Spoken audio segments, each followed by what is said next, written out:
Bienvenue, frères d'armes. Bienvenue sur Stratégos, la chaîne où nous revivons les exploits et les stratégies des plus grands guerriers de l'histoire.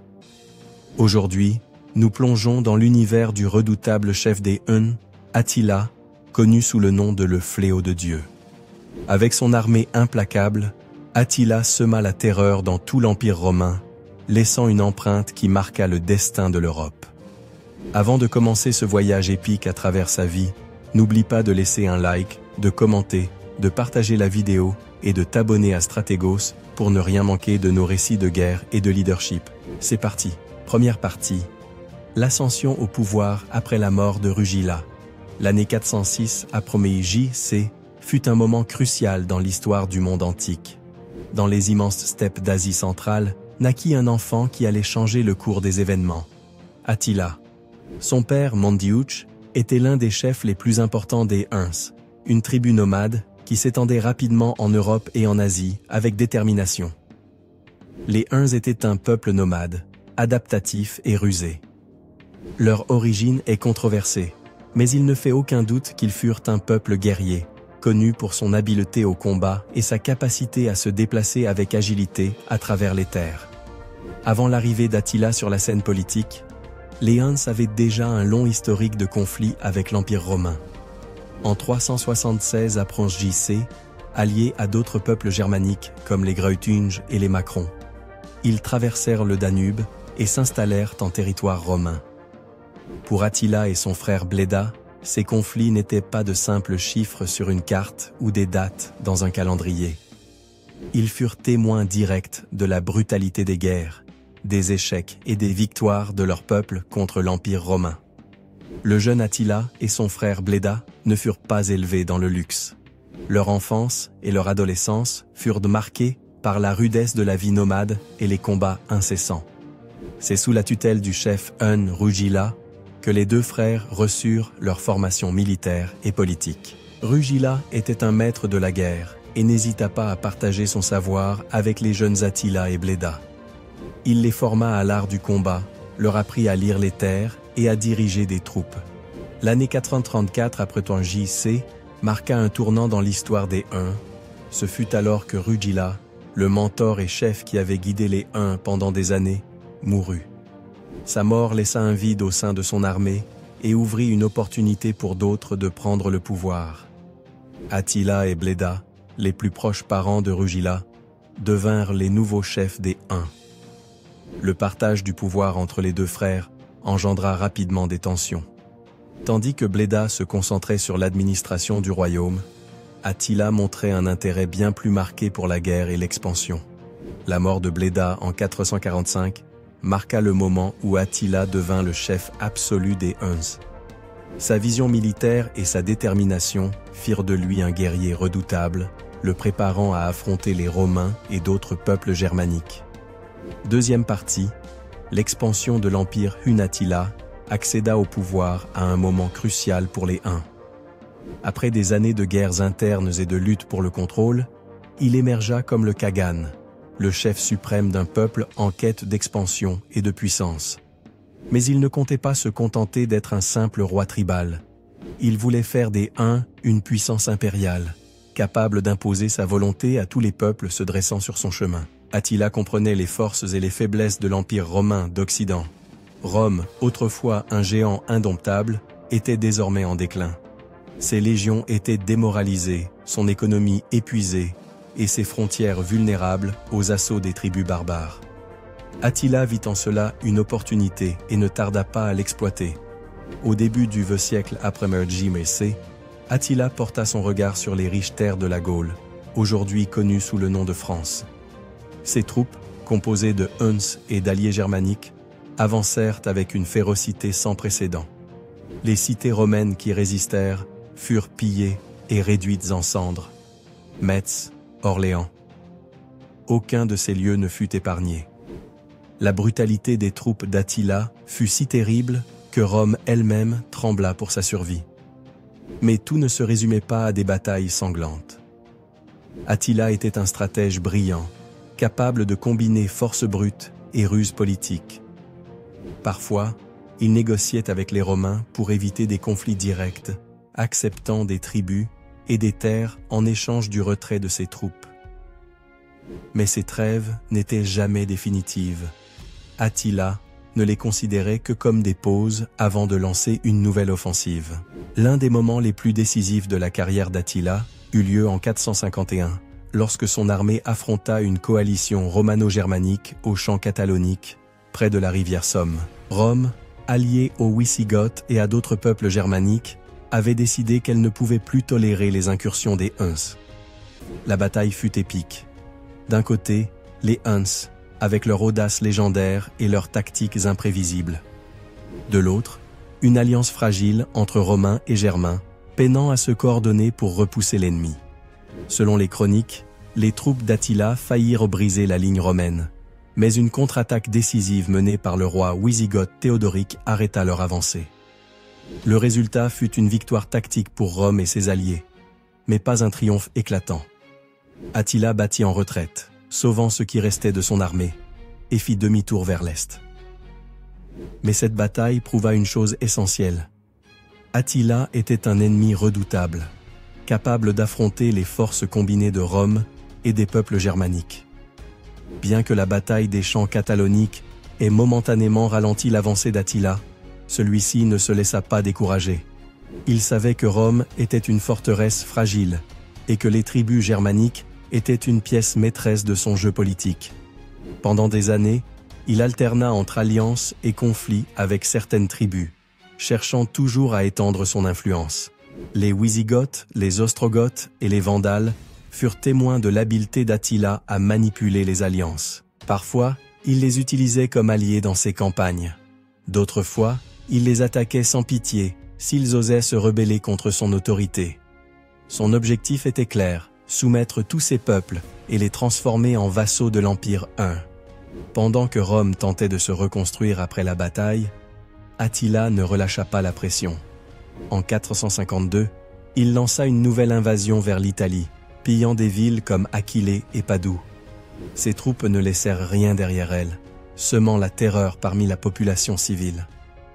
Le saccage de ces régions fut si brutal que Rome se vit contrainte de négocier une fois de plus avec Attila.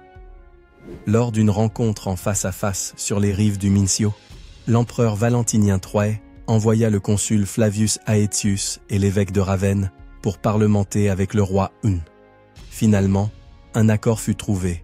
Rome s'engagea à payer un tribut annuel aux Huns en échange du retrait de leurs troupes. Attila avait prouvé qu'il était un ennemi redoutable, capable de semer la panique en territoire romain et de forcer les négociations avec les mêmes dirigeants qui, autrefois, s'étaient moqués de lui. Mais bien que Rome ait réussi à l'arrêter temporairement, l'Empire hun restait une menace constante. La relation entre Attila et Rome était aussi ambiguë que dangereuse.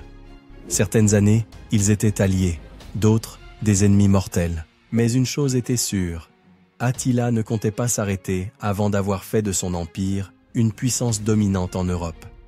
Troisième partie. Le sac de Rome. Après sa campagne victorieuse en Gaule et son succès partiel à la bataille des champs cataloniques, Attila tourna son regard vers l'Italie. L'année 452 marqua le début d'une nouvelle phase de sa conquête ambitieuse, cette fois avec Rome comme objectif. La marche d'Attila fut implacable. Des villes comme Aquilée et Vérone tombèrent sous sa fureur destructrice. Aquilée, l'un des joyaux du nord de l'Italie, fut rasé jusqu'aux fondations.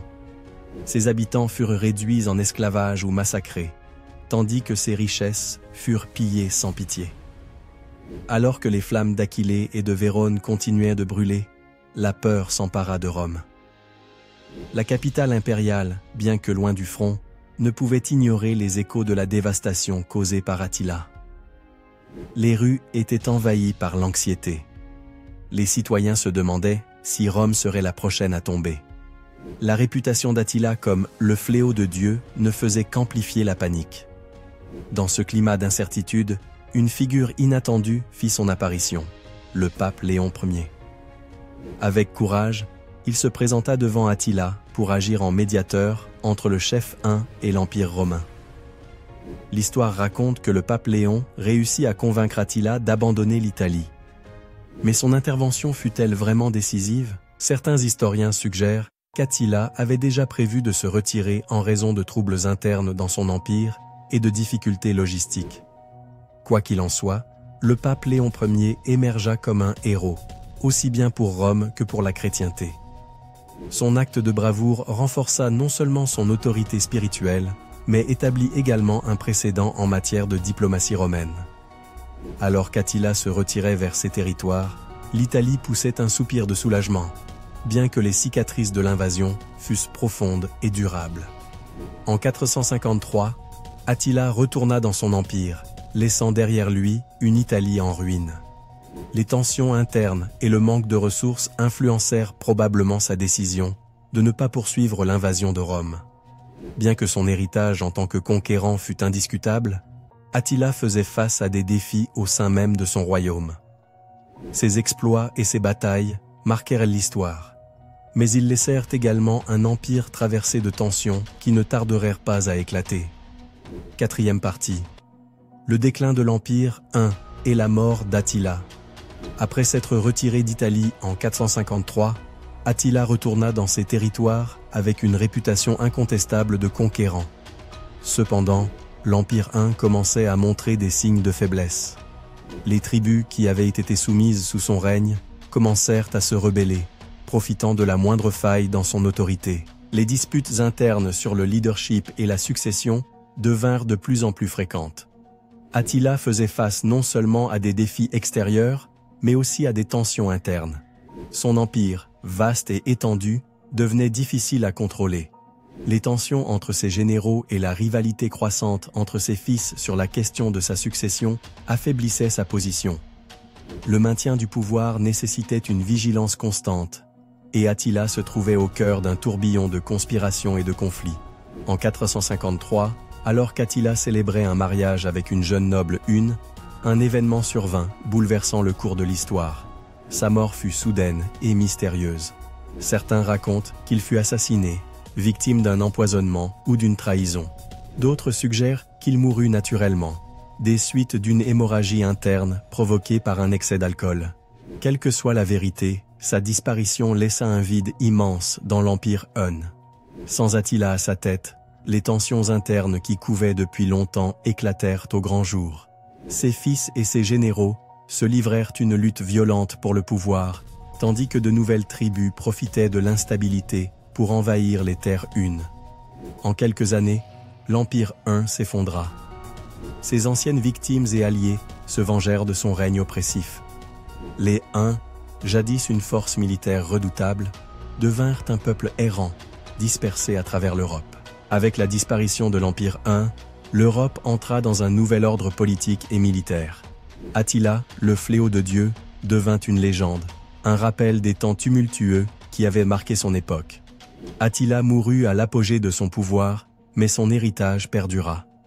Son histoire est une leçon sur la manière dont l'unité et le leadership peuvent forger des empires, et comment les divisions internes peuvent précipiter leur chute.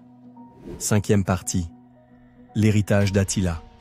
Attila mourut en 453, mais son nom résonne encore dans l'histoire comme celui d'un chef impitoyable et féroce. Les chroniqueurs romains le décrivaient comme « le fléau de Dieu », un châtiment divin envoyé pour punir les pécheurs. Pour les peuples qui souffrirent de ces campagnes, Attila était synonyme de destruction et de terreur. Mais il fut aussi un leader qui réussit à unifier les tribus Hunes et à bâtir un empire qui domina une grande partie de l'Eurasie. Attila n'a pas seulement influencé l'histoire de son époque, il a également laissé une empreinte durable sur la perception des peuples nomades dans les sources romaines et médiévales. Pour les Romains, les Huns étaient un mystère, une menace constante défiant leurs frontières. Sa relation avec les peuples germaniques, comme les Wisigoths et les Vandales, était complexe. Attila s'allia parfois avec eux, mais les affronta aussi lors de batailles décisives. Avec la mort d'Attila, son empire commença à s'effondrer. Ses fils se disputèrent le pouvoir et les tribus qui composaient son armée se dispersèrent à travers l'Europe. Certains Huns cherchèrent refuge dans les terres qui forment aujourd'hui la Hongrie, tandis que d'autres s'intégrèrent au peuple germanique. L'influence d'Attila perdura, mais son héritage en tant que souverain unique et puissant fut peu à peu éclipsé par l'histoire. Attila ne se contenta pas de conquérir des terres. Il influença également la formation de nouvelles entités politiques. Les tribus germaniques qui affrontèrent les Huns apprirent de leur stratégie militaire et de leur organisation. Ces campagnes marquèrent un tournant dans l'histoire de l'Europe, posant les bases de l'émergence de nouveaux royaumes comme ceux des Wisigoths et des Francs. Attila a été le sujet de nombreuses histoires, poèmes et représentations artistiques. Dans la littérature médiévale, il est décrit comme le grand ennemi de Rome, un symbole de barbarie et de fureur. Pourtant, il a aussi été perçu comme un chef charismatique et accompli, capable d'unifier les tribus hunes et de construire un empire qui défia le monde connu. Attila est mort il y a plus de 1500 ans, mais sa figure continue de susciter débats et fascination. Il fut un homme de son temps, dont l'histoire reflète à la fois les tensions entre l'Orient et l'Occident et la complexité du pouvoir. Merci beaucoup d'être arrivé jusqu'ici. N'oublie pas de laisser un like, de t'abonner si ce n'est pas encore fait et de partager la vidéo pour toucher plus de monde et permettre à ce projet de continuer à grandir. On se retrouve dans la prochaine, frères d'armes.